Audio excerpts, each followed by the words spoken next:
All right, hey, my name is Drew. I'm one of the pastors here. So delighted that you've joined us today. Hey, can you high five your neighbor real quick and say, "Let's go Knicks"? Can you do that? That's right. That's right, Andrew. I see you. High five your other neighbor and say, "Let's go Rangers." Game 7 coming up, everyone.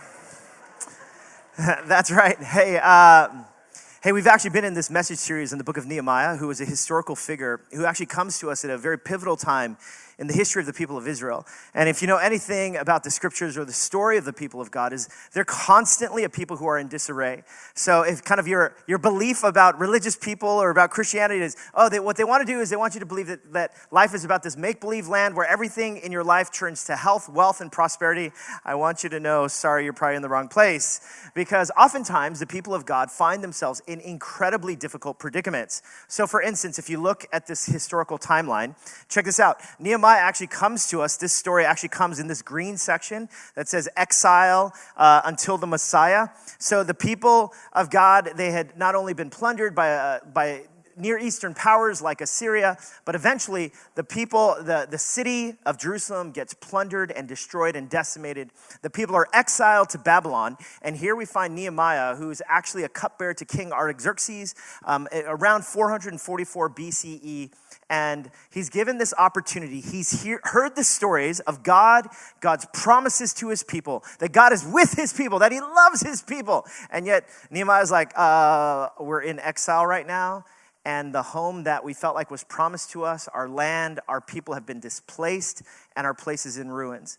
Somehow, God puts this on his heart, and in chapter 1, we talked about how he prays to God, and then somehow, last week, we talked about how he's got favor with the king because he's the cupbearer to the king. He asks permission for the king to go forward and to be back to rebuild the walls in Jerusalem, and King Artaxerxes actually says yes.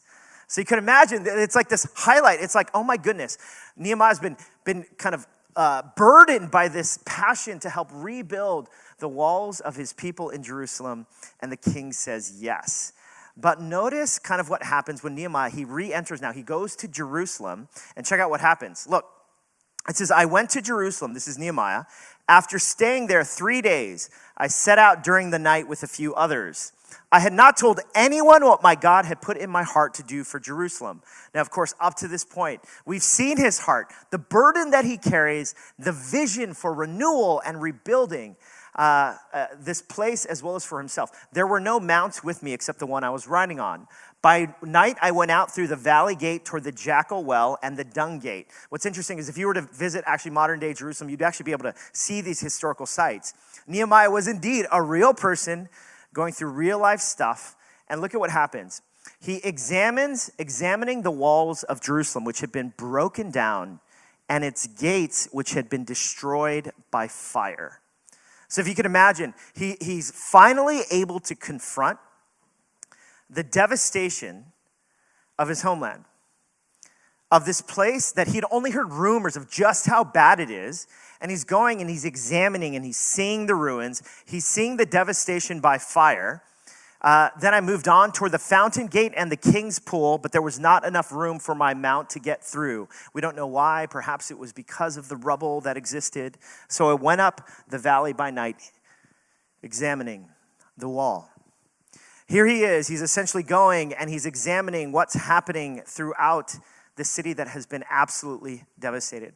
I don't know if anyone was around during 9/11, but it was such a dark time in our city's history. I remember a couple months after, and I was living in Queens at the time, and the smell of the city during that time, the subways, just the fear and the silence spoke so loudly.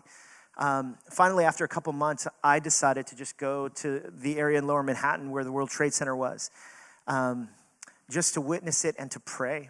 And to see to volunteer for different relief efforts that were happening down there. I remember upon getting out of the subway and going there for the first time, sections were sectioned off because the rubble was just so massive. And I remember feeling so overwhelmed with grief and sadness. And I think to actually witness the rubble, it was something altogether different.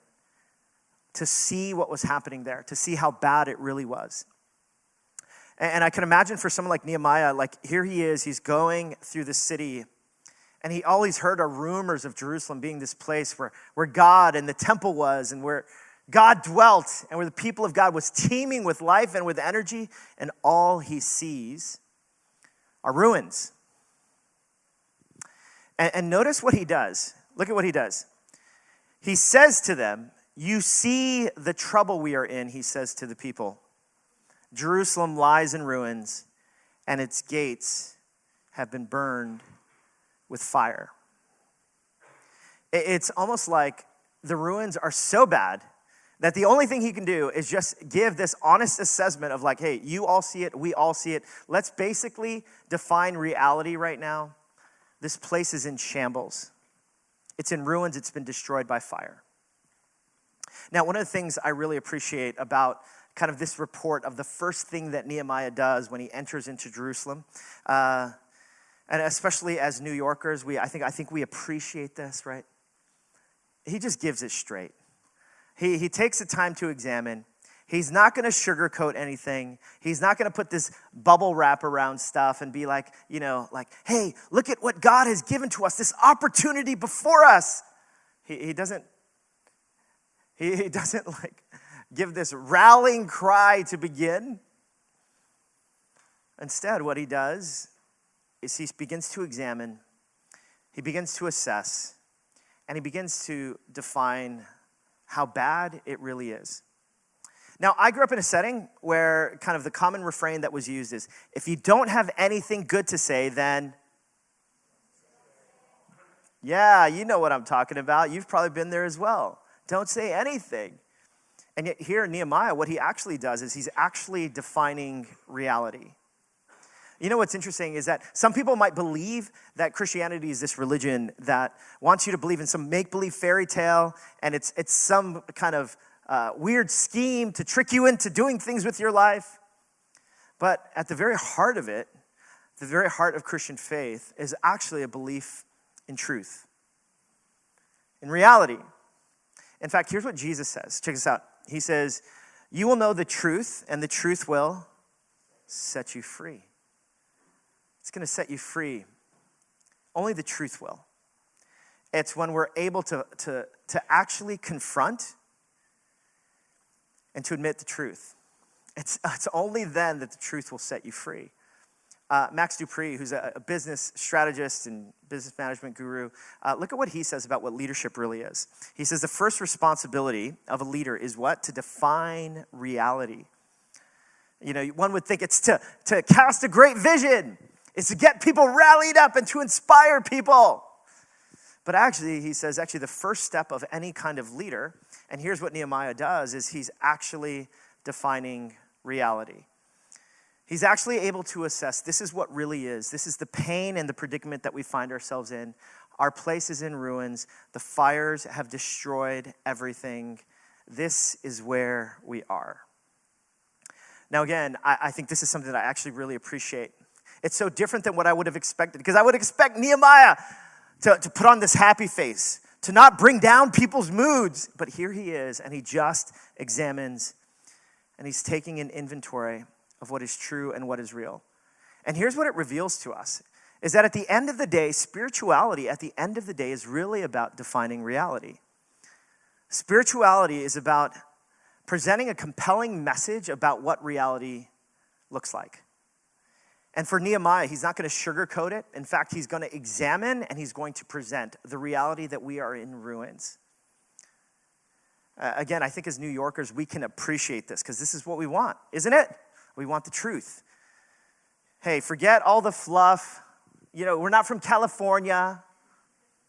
We're New Yorkers. Give it to us straight. And isn't this what we appreciate? You know what? One of the most transforming movements worldwide is the 12-step movement, Alcoholics Anonymous, that has now, it's multiplied into several different anonymous groups, whether it's Narcotics Anonymous, Sexual Recovery Anonymous, Codependent Anonymous, right? There's all sorts of these different movements around the 12 steps. And I realize I've talked about it so frequently at church, and I've talked about different steps, but I realize I've never actually presented it to our church community because it actually wasn't started too far from here. Started over at Calvary St. George's, very nearby on 20th Street and Park Avenue, where there were a couple of people who took these Christian underpinnings and believed that the step towards transformation, which has now helped transform and allowed people to be in recovery, millions of people around the world, to take life-transforming steps out of these beliefs, out of these steps that they have taken. Now, one of the things that I realize is that most people have never even read the 12 steps. And so what I thought we would do is actually look at the 12 steps here for all of us to examine ourselves. Now, here's what I'd love for you to do. If you're not a Christian, here's what I believe. I believe you're going to read these 12 steps and be like, these are some powerful truths if, in fact, they were embodied in someone's life. Now, if you are a Christian, here's what I think you'll be stunned by. You'll realize, like, wow, I can see the Christian undertones for sure. And if these were embodied, I can see how transforming they would really be. Check this out. Look at what it says. Here's step number 1. We admitted we were powerless over alcohol, that our lives had become unmanageable. Now, here's why this is the first step, right? Because one of the hardest things for anyone who's addicted to something is to actually admit it. It's like, hey, listen, it's only 2 drinks a night. I've got this under control. I've got it under control until people around me start to notice things and say, like, hey, man, I think you need help. I don't need help, man. I'm not as bad as that guy or that person. Or look at how much they drink. Right? There's all these ways in which we as human beings, we are self-deceptive, and we tell ourselves a different story. But the first step, it always starts with admitting.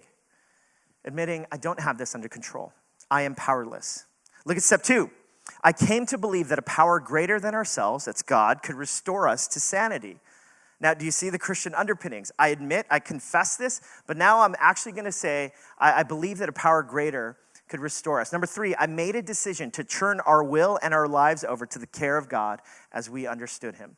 Now, Alcoholics Anonymous has become this very ecumenical movement. But do you see this? It's basically believing that God can do this, entrusting myself to a higher power, and turning my will over to that God. Now, number 4, made a searching and fearless moral inventory of ourselves. Notice the word searching and fearless. Like, I'm actually going to get at the root of everything, of all the ways that I don't measure up. Look at number 5. Admitted to God, to ourselves, and to another human being the exact nature of our wrongs. Now, it's getting a little bit harder here. All of these are already difficult. Well, after taking a searching and fearless inventory of ourselves, to actually go and confess the exact nature of our wrongs. I'm not sure if you've ever journeyed with anyone in recovery before, but when they actually practice this step, when they're talking about the exact nature of their wrongs, it's really stunning because they're not just going to confess like, hey, I'm really sorry for ghosting you sometimes. It's like, no. Hey, I'm sorry for ghosting you. Whenever I would see your name and your message show up, I would get really anxious and I'd start to feel shame because I knew that you were calling about whether I was doing okay, but I would start numbing myself, and right when you texted, I would start feeling shame because I knew I had messed up, and then I would end up making another mistake. I would call my other friend that I knew was going to lead me down a bad path, and it's really stunning to see someone confess the exact nature of their wrongs. Most of us, we would never dare do that, right? Because we've got everything together. We're too put together. And yet one of the steps towards transformation is to actually confess the exact nature of our wrongs. Look at step 6. Step 6 is we're entirely ready to have God remove all these defects of character. Step 7, to humbly ask God to remove all of our shortcomings. Do you see the heart of this? It reeks of the Christian message, of dependence, of saying we need God. Number 8, made a list of all the persons we had harmed and became willing to make amends to them all. The people in my family, the people who are close to me, the people at my workplace, my neighbors who I didn't listen to, whatever it might be, making a full list of all those people. And look at what it says. And then to make direct amends to such people wherever possible, except when to do so would injure them or others. Some people have been so wounded that if I bring this up or if I even try to apologize, they don't want to hear any of it. So maybe those people I will not unless they're willing and able to.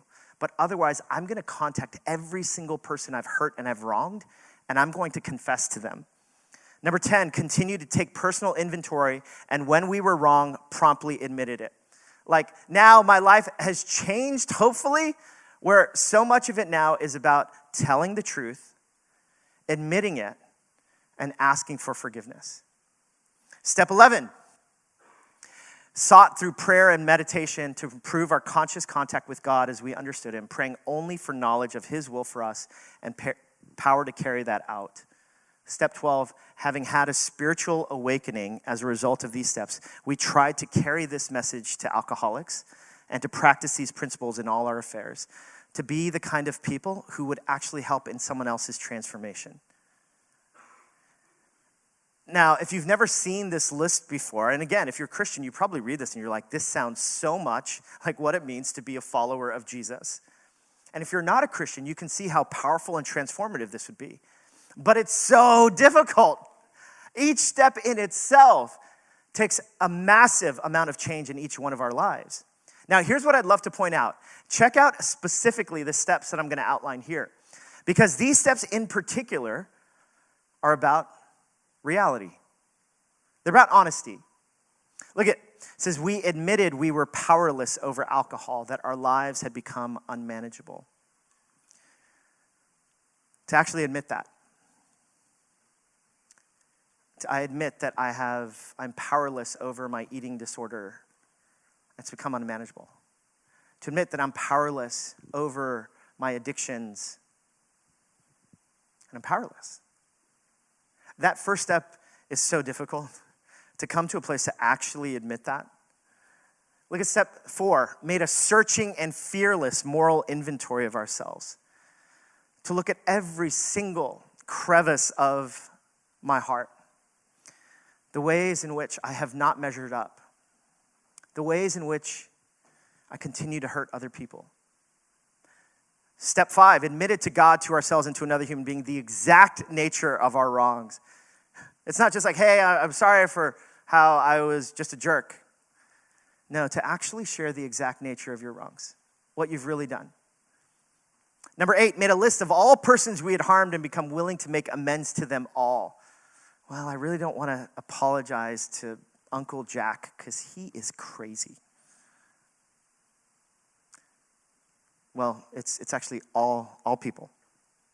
Number 9, made direct amends to such people wherever possible, except when to do so would injure them and others.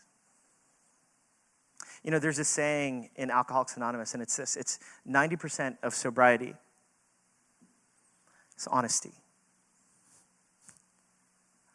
It's just being willing to admit that I need help. This past weekend, we had our marriage investment weekend, and we had about close to 30 couples come out, and we were investing in our marriage. We talked about everything from recurring conflicts to attuning to one another.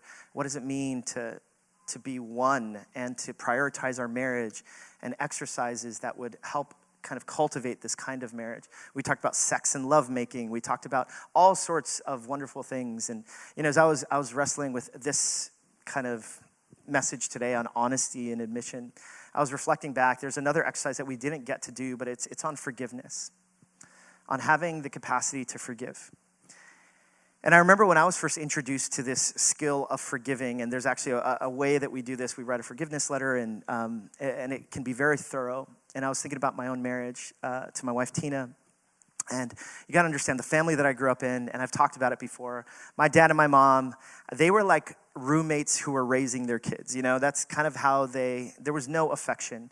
Moreover, there was a lot of aggression, especially from my dad. My dad, who was someone who yelled incessantly. He was very violent physically, not only to my mom, but to us as well. And so you got to understand, like what's been imprinted in my mind and kind of in my own journey is witnessing this is how marriages are. And so as a result, when I got married, I made a vow that I would be nothing like my father. So I made this vow.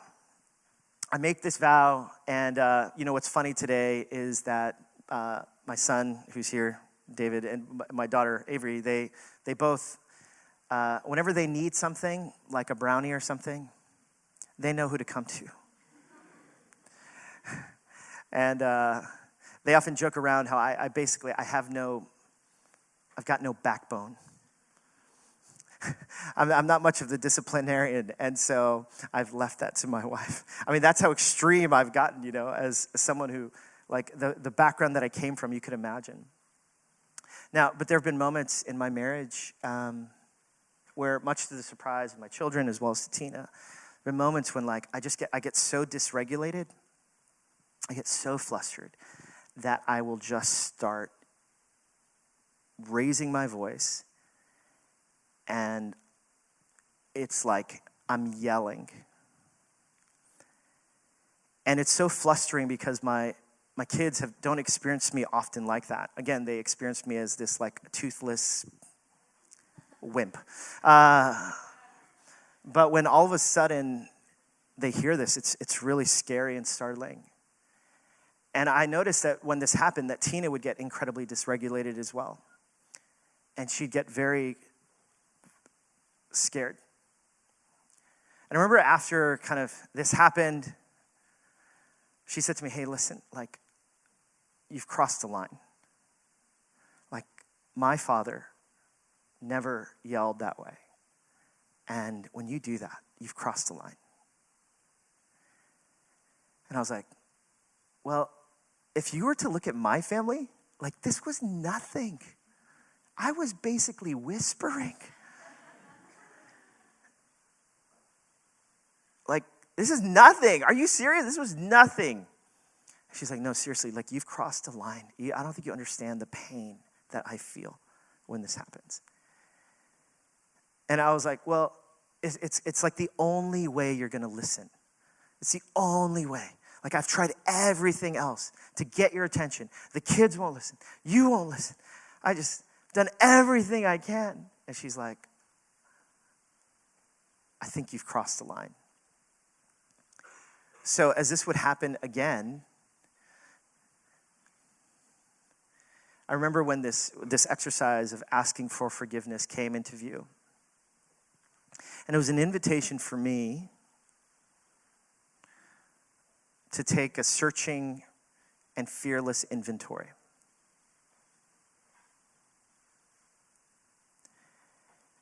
And so I wrote a letter.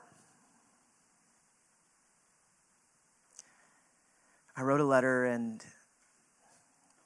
she had been asking me this in tears, to not cross this line, even if it just happened occasionally. I wrote this letter. The letter was essentially saying, I crossed the line. I'm sorry. Please forgive me. This is what happens in me when this happens. And I realize how painful it is for you. And I'm asking for your forgiveness.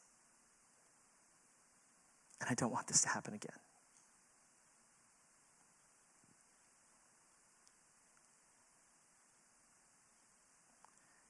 I'm sorry for being defensive about it. I'm sorry for making excuses.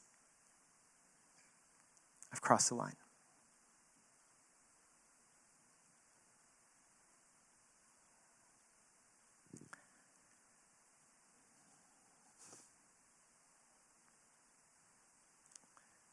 It's so easy to fool myself and be like, we've got a great marriage. We've got a great family thing going.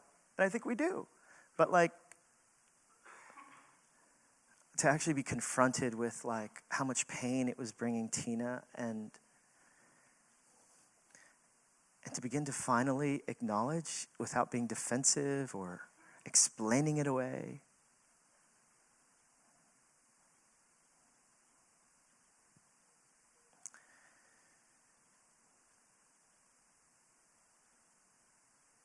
And or to blame, to shift blame. What does it look like to actually begin to just tell the truth? To take responsibility where we need to. And to say, I admit it, I'm powerless. I need you, God. I am powerless. Now, here's the thing. Like Pete Scazzaro was one of my mentors. He has this phrase where he says, the truth will set you free, but first, it will make you miserable. I mean, isn't that true? Like, anyone who's been on this journey of sobriety, it's those first few days where it feels like that first day feels like an eternity. But if we can just string together enough days, if we can just continue to live in the truth, not to be so deluded about ourselves, but to actually live in the truth. Nehemiah, when he's in Jerusalem, he's taking a fearless and searching inventory of what's happening. He examines what needs to be examined. And look at what he says. He says, you see the trouble we are in. Jerusalem lies in ruins, and the gates have been burned with fire. He gives it to them straight. This is what he starts with. You know what I love about this? Look at what he says immediately after this. Now that we've admitted this, let's rebuild. Let's rebuild the wall of Jerusalem, and we will no longer be in disgrace. Let's rebuild what has been broken and ruined. Let's do this together. And together, they said, let us rebuild. Let us start rebuilding. I mean, don't you love this? See, it's not like he wallows in his moment of self-pity. He doesn't say, woe is me. Things will never change. Instead, he's like, let's do this now. Let's define what is. Let's live in reality. But now let's rebuild. And notice what he says after this. He says this. He says, the God of heaven will give us success. We, his servants, will start rebuilding. See, he begins to anchor this vision now of rebuilding with, I've admitted I'm powerless. I've admitted I'm weak. And now I entrust the one who is strong. The God of heaven and earth. He will restore. He will rebuild. Let's do this. Yeah, Jack Miller, who's used to be a pastor in Philadelphia, there's this two statements that he would make about what the Christian message has always been about. If you could actually encapsulate it in these two sayings. And the first saying is this, is that we're actually more sinful than we dared to believe. It's actually Christians, this is what we believe. We believe that everyone is more sinful than we dare to believe. Now, I mean, isn't that an inclusive message there? Everyone is sinful. More than you believe, in fact. You're more sinful than that.